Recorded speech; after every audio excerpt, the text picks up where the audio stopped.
আসসালামু আলাইকুম, কেমন আছেন সবাই? আশা করি ভালো আছেন। তো চলে আসলাম আরও নতুন একটি টিউটোরিয়াল ভিডিও নিয়ে। আজকে আমরা দেখব কিভাবে খুব সহজভাবে এবং খুব সাধারণ একটি ডিজাইন দিয়ে আমরা বিজনেস কার্ড ডিজাইন করতে পারি। তার আগে বলে নেই, আপনি যদি আমার চ্যানেলে নতুন হয়ে থাকেন তাহলে এই চ্যানেলটি অবশ্যই সাবস্ক্রাইব করবেন পরবর্তী আরও নতুন নতুন ভিডিও পাওয়ার জন্য। তো চলুন শুরু করা যাক। আজকে মূলত আমরা ফ্রন্ট এবং ব্যাক দুইটাই আপনার ডিজাইন করব। তো ডিজাইনের জন্য প্রথমে আমরা ফাইলে যাচ্ছি, ফাইলে গিয়ে একটা নিউ ফাইল নিয়ে নিচ্ছি। তো এখানে নিউ ফাইলে গিয়ে আমরা এটা ইঞ্চিতে কনভার্ট করব এবং এখানে ওয়াইড নিব 3.5 এবং হাইট নিব 2 নেওয়ার পর আমরা এখানে যেহেতু 2 পেজ ডিজাইন করব সেহেতু আমি আর্টবোর্ড নিয়ে নিচ্ছি 2টা। তো আমরা এখানে ব্লেড অ্যাড করব। ব্লেড অ্যাড করার জন্য আমরা এখানে ব্লেড সাইজ নিব 0.12 ইঞ্চি। তো মোটামুটি এইগুলো নেওয়ার পরে আমরা এখানে ক্রিয়েটে ক্লিক করব। ক্রিয়েটে ক্লিক করার পর দেখতে পাচ্ছেন আমাদের 2টা আর্টবোর্ড অ্যাড হয়ে গেছে এবং চারিপাশ দিয়ে ব্লেড অ্যাড হয়েছে। তো ব্লেডের মধ্যেই আমাদের মূলত ডিজাইনটা করতে হবে এবং প্রিন্ট দেওয়ার পর এখান থেকে ব্লেড থেকে কাটা পড়বে। তো ডিজাইনের জন্য প্রথমে আমরা রেড ট্রায়াঙ্গেল টুলে চলে যাচ্ছি। রেড ট্রায়াঙ্গেল টুল থেকে আমরা পলিগনও অথবা স্টার টুলে যেতে পারি, যে কোনো একটা টুলে যাচ্ছি। আমি স্টার টুলে যাচ্ছি। স্টার টুলে গিয়ে দেখতে পাচ্ছেন এখানে বেশ কয়েকটি পয়েন্ট আছে। কিবোর্ডে ডাউন এরো চাপ দিয়ে আমরা এরকম একটা শেপ নিলাম। এই শেপ নেওয়ার পর আমরা এখানে দেখতে পাচ্ছেন স্ট্রোক কালার আছে, আমরা এটা নান করে দিচ্ছি এবং এটার ফিল কালার যে কোনো রাখতে পারেন। আমি এখানে ফিল কালারটা গ্রেডিয়ান নিচ্ছি। গ্রেডিয়ান নেওয়ার পর আমি এটার অপাসিটি কিছুটা কমিয়ে দেব। মোটামুটি এরকম অপাসিটি রাখার পর আমরা এটি বেশ কয়েকটি কপি নিব।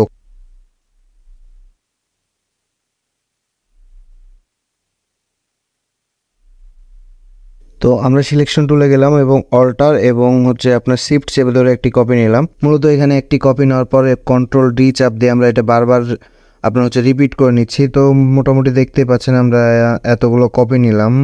এবার আমরা আবার চলে যাব সিলেকশন টুলে। সিলেকশন টুলে যাওয়ার পর আমরা সবগুলোকে সিলেক্ট করব। সিলেক্ট করা হয়ে গেলে আমরা সবগুলো সিলেক্ট হয়ে গেলে মাউসের বাম ক্লিক করব। বাম ক্লিক করে আমরা যাব ট্রান্সফর্মে। ট্রান্সফর্মে যাওয়ার পর আমরা রিফ্লেক্টে চাপ দেব। রিফ্লেক্টে চাপ দেওয়ার পর আমরা এটা হরাইজন্টাল 0 ডিগ্রিতে কপি করব। তো এখানে ভার্টিক্যাল আছে, আমি হরাইজন্টালে চাপ দিলাম এবং 0 ডিগ্রিতে কপি করলাম।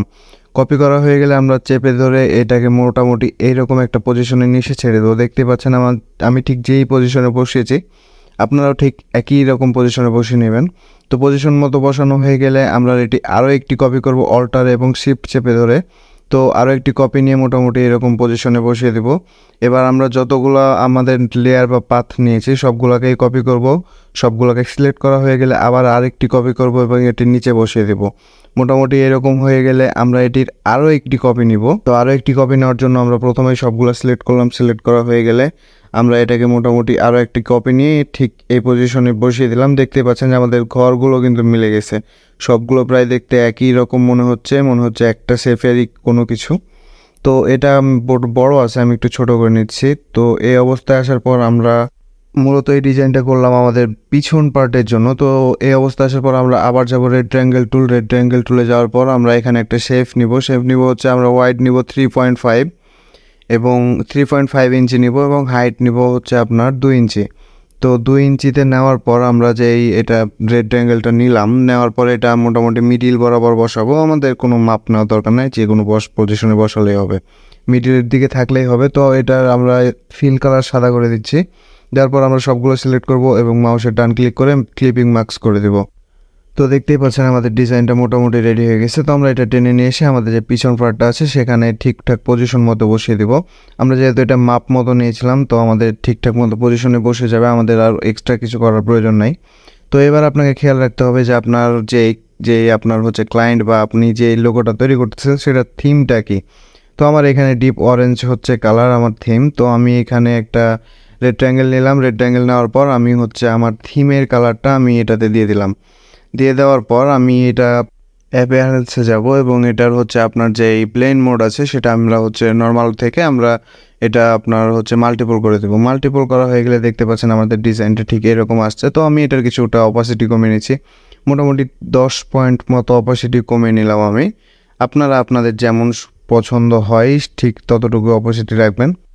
তো এখন ঠিক এই অবস্থায় আসার পর আমাদের যে ব্র্যান্ডের নাম এবং ব্র্যান্ডের লোগোটি আছে আমরা এটা হোয়াইট করে সাদা করে নিচ্ছি। এটা তাহলে আমাদের যে থিমটা আছে, মানে আমাদের পিছনের ডিজাইনটা আছে, সেটাতে দেখতে ভালো লাগবে। এটা নিচে আছে, তো আমি এটাকে ফন্টে নিয়ে আসছি।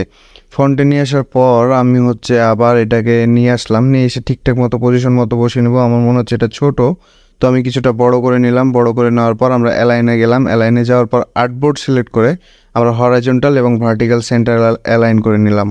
তো আমাদের মোটামুটি পিছন ডিজাইন শেষ, পিছনের পার্টটা যেটা ছিল আমাদের ডিজাইন শেষ। তো আমরা এবার সামনের পার্ট ডিজাইন করব। তো সামনের পার্ট ডিজাইন করার জন্য আমরা এটা জাস্ট একদম সিম্পল একটা ডিজাইন করছি। এখানে আমি তেমন কোনো কিছুই করব না। আমি একটা রেড ট্রায়াঙ্গেল নিয়ে জাস্ট এটাকে ফিল কালার দিয়ে দিচ্ছি। তো আমি এখানে একদমই সাধারণভাবে দেখানোর চেষ্টা করছি, যাতে আপনারা খুব সহজে বুঝতে পারেন এবং খুব সহজেই একটি কার্ড ডিজাইন করতে পারেন তার জন্য। তো আমি এখানে কোনো ডিজাইন রাখলাম না, আমি দুইটা হচ্ছে আপনার রেড ট্রায়াঙ্গেল নিলাম। এখানে আমি পেইন্ট টুল দিয়ে কিছু একটা বানিয়ে নিচ্ছি। আপনারা আপনাদের পছন্দ মতো বানিয়ে নিতে পারেন, অথবা প্রফেশনাল টাইপের বিজনেস কার্ড বানানোর জন্য পরবর্তীতে আমার ভিডিও আসতে থাকবে, সমস্যা নেই। তো পরবর্তী ভিডিও পাওয়ার জন্য আমার চ্যানেলটি অবশ্যই সাবস্ক্রাইব করে পাশে থাকবেন। তো সামনের দিকে খুবই সাধারণ একটা ডিজাইন দেওয়ার পর এবার আমাদের এখানে অ্যাড করতে হবে আমাদের ক্লায়েন্টের যে ইনফরমেশন আছে বা আমরা হচ্ছে কার্ডে যে ইনফরমেশনগুলো দিব।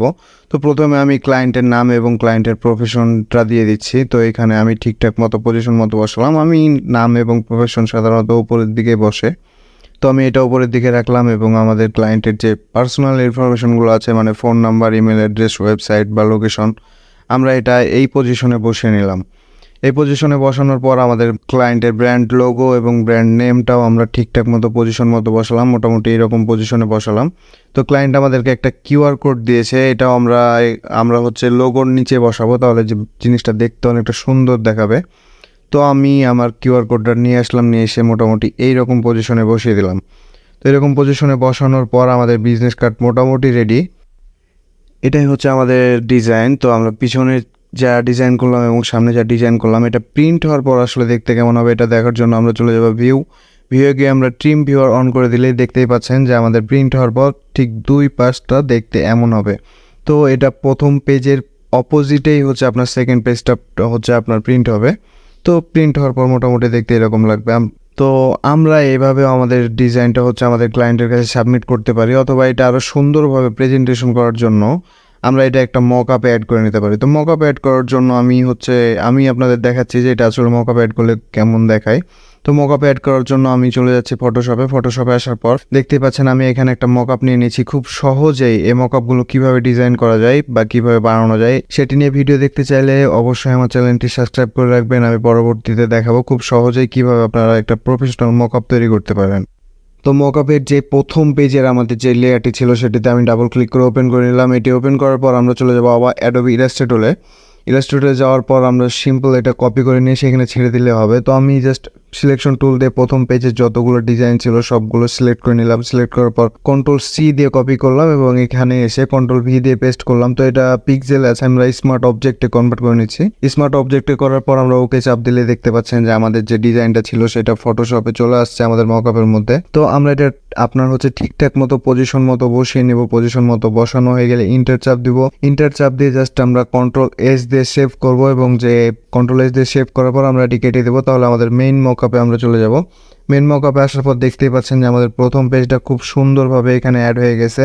তো দ্বিতীয় পেজটা অ্যাড করার জন্য আমরা দ্বিতীয় লেয়ারে যাব, ডবল ক্লিক করব এবং আমাদের দ্বিতীয় লেয়ারটি ওপেন হয়ে গেছে। তো আমরা অ্যাডোবি ইলাস্ট্রেটরে আবার আগের মতো যাব এবং সিলেকশন টুল দিয়ে সবগুলো সিলেক্ট করে আমরা Ctrl+C দিয়ে কপি করব। Ctrl+C দিয়ে কপি করার পর ফটোশপে এসে আবার Ctrl+V দিয়ে পেস্ট করব। পেস্ট করা হয়ে গেলে স্মার্ট অবজেক্টে রেখে আমরা ওকেতে চাপ দিব। ওকেতে চাপ দেওয়া হয়ে গেলে আমরা এটা ঠিকঠাক মতো পজিশন মতো আবারও বসিয়ে নেব। পজিশন মতো হয়ে গেলে আমরা এটিকে ঠিকঠাক মতো পজিশনে বসানো হয়ে গেলে আবারও Ctrl+S দিয়ে সেভ করব। সেভ করা হয়ে গেলে আমরা এটা কেটে দিব।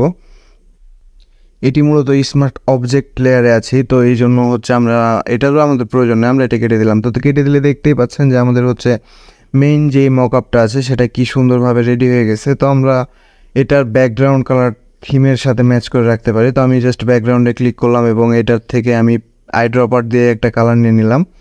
তো মোটামুটি আমি এইরকম কালার রাখলাম, আপনি যেরকম পছন্দ হয় সেরকমই রাখতে পারেন। তো দেখতেই পাচ্ছেন খুব সহজেই খুব সুন্দরভাবে কিন্তু আমাদের একটা ডিজাইন তৈরি হয়ে গেছে। তো আমরা জাস্ট মকআপে অ্যাড করলাম, এইভাবে আমরা ক্লায়েন্টকে একটা দিতে পারি এবং আমরা যে আমাদের যে মেইন হচ্ছে আমাদের ইলাস্ট্রেটরের যে ফাইলটা সেটাও আমরা ক্লায়েন্টের কাছে সাবমিট করব একটা, এবং এটা আমাদের ক্লায়েন্টকে প্রেজেন্টেশনের জন্য দিব। তো আজকের ভিডিওটি এখানে শেষ করছি। সবাই ভালো থাকবেন, সুস্থ থাকবেন, নিজের খেয়াল রাখবেন। ভিডিওটি যদি ভালো লাগে তাহলে অবশ্যই একটি কমেন্ট করে আপনার জানাবেন আপনার মূল্যবান মতামত, এবং একটি লাইক দিবেন এবং একটি সাবস্ক্রাইব করে পাশে থাকবেন আপনি যদি আমার চ্যানেলে নতুন হয়ে থাকেন, এবং পরবর্তী আরও নতুন নতুন ভিডিও পেতে চান তাহলে অবশ্যই চ্যানেলটি সাবস্ক্রাইব করবেন এবং বেল আইকনটি অন করে দিবেন। সবাই ভালো থাকবেন, সুস্থ থাকবেন। আল্লাহ হাফেজ।